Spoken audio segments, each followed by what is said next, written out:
She was moving 1987. around. I was surrounded by complete darkness. And all of a sudden, a cold gust of wind hit my entire body, so cold it chilled me to the bone. And at the same time, the brightest light I had ever seen pierced my eyes so bright it made me scream! Bryce should have screamed. And I began to cry and cry and cry until I realized that my entire world had changed and it would never be the same. See, on March 10th, 1987, I was born, and the world got its first taste of Levi, the passing guy, and the world has never been the same. And you know what?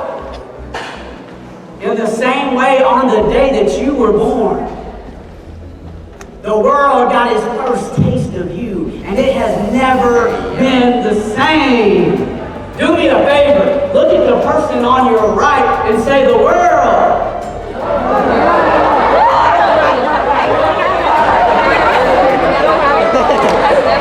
It's a better place because of you.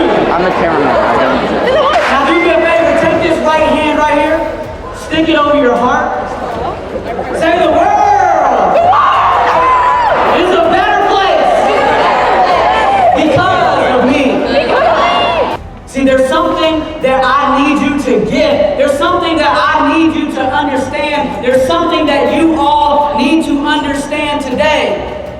The second you were conceived, greatness was put inside of you. You were born to make the world a better place. You were born to be the hope of the future. And some of y'all right now, you're saying, well, I just ain't got no greatness in me, Levi, the passing guy. Well, let me tell y'all something. I'm looking at a room full of gifted people. Some of you are incredibly gifted artists who can paint pictures and draw sketches like nobody else in the world. Some of you are incredible writers. You can put together poetry and even write books. Greatness.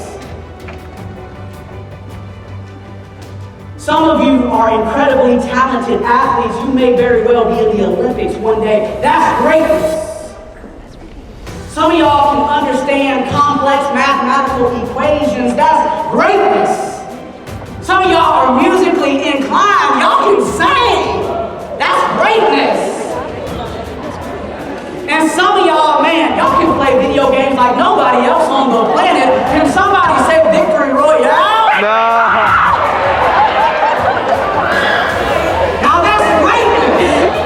And this world desperately needs your greatness. That's right, you. That's right, you. That's right, you. That's right, you. Stick your hand on that person's shoulder. Look at me now. Look at me. Look at it like this.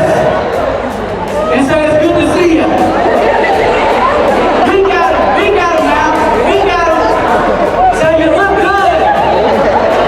Because you look like hope. In the midst of the most difficult moments in our lives, we still have the ability to choose hope. And choosing hope, somebody say choosing hope, is all about how you choose to look at life. Now take a look at this glass. And no, I'm not here as a professional drinker on career day. I'm just saying, just let you know, okay? But it's the age-old question, is the glass half empty or half full? Half full.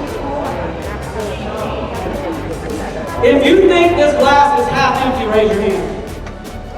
Okay? Okay. If you think this glass is half full, raise your hand. Well, it's my extreme pleasure to announce to all of y'all that y'all both wrong. It's full.